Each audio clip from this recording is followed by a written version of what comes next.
ፉል ሳይዝ ኤስዩቪ ስንል ምን ማለታችን ነው?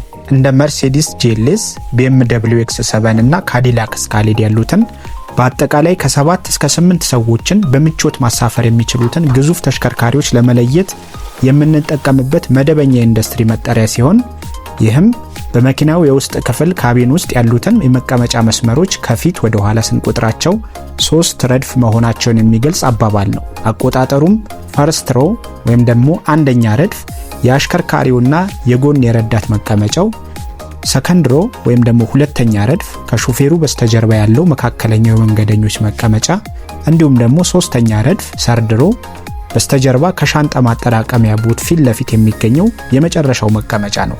ስለዚህ ፉል ሳይዝ ኤስዩቪ ስንል በአጠቃላይ ከ7 እስከ 8 ሰዎችን በምቾት የሚያሳፍሩ ግዙፍ ተሽከርካሪዎችን ለመለየት የምንጠቀምበት መደበኛ ኢንዱስትሪ መጠሪያ ቃል ነው።